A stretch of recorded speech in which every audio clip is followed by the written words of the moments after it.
But first, the scene is now set for a showdown on Wednesday, when Liberal MPs are recalled to Canberra for a discussion on their energy policy. The Liberal Party Federal Director will present research on public sentiment around net zero and energy policy at the Liberal Party meeting to finalise their position on Wednesday. Andrew Hirst, he's the Federal Director, he'll present the findings of polling and focus group research for MPs to consider as they move towards dumping net zero by 2050. Andrew Hirst will present long-term trends on how support for net zero has changed over time ever since Scott Morrison first adopted the policy 5 years ago. The Liberal Party has been tracking the issue throughout. Hirst will also present contemporaneous research that shows where public sentiment is now, both on net zero and on energy policy. Then at the meeting, Shadow Energy Minister Dan Tehan will present a set of principles for endorsement and a set of open questions for discussion and resolution. Now let's start with that first one, the principles for endorsement. This will include conceptual statements such as affordable energy is the first priority. We believe in technology, not taxes.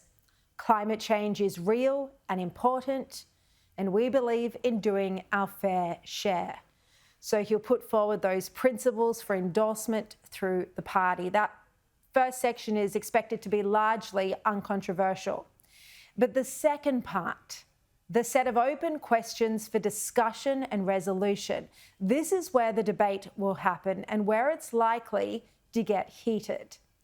Dan Tehan will open with the proposition that the Liberal Party is united on lowering emissions. But the question is how to describe the aspiration. Is it dumping net zero entirely, or is it keeping net zero as a term, as an aspiration, but without a date and without legislation? After Wednesday's meeting, the Liberal Party room meeting, a final position will then be taken to the Shadow Liberal Cabinet next Thursday. That's the day afterwards. Then there'll be discussion with the Nationals that'll take place over the weekend.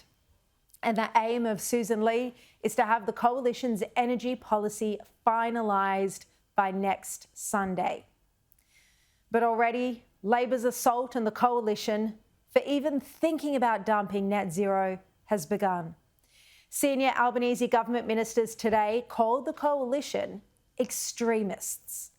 Now, this is the Coalition that has been dithering on a decision or even a process over net zero for 6 months now.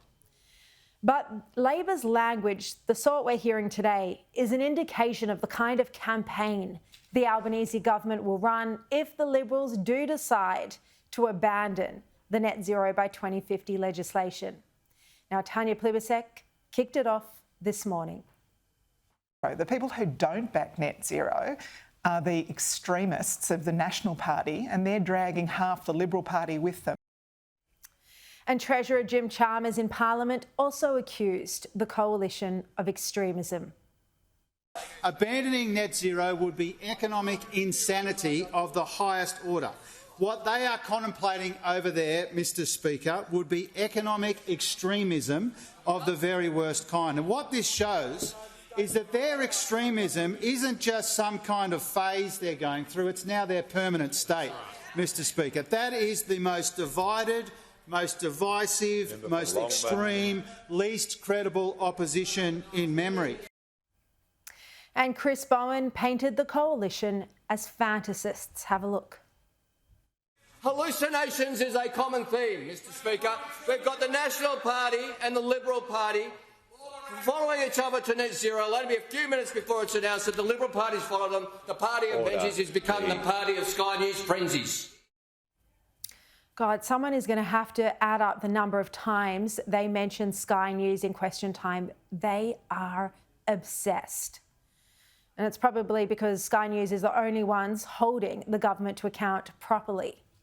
Now, the language that you've just heard there from Labor is starting to spook the Coalition, which fears a brutal political campaign centred on dinosaurs denying climate change.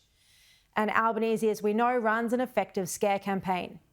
And the risk is that the Teals will become further entrenched in former blue ribbon Liberal seats.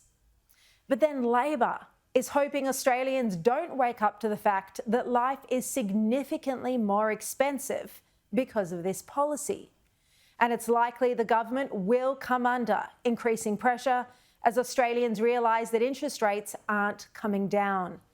And the reason for this is the higher power prices driven by the rushed transition to renewables.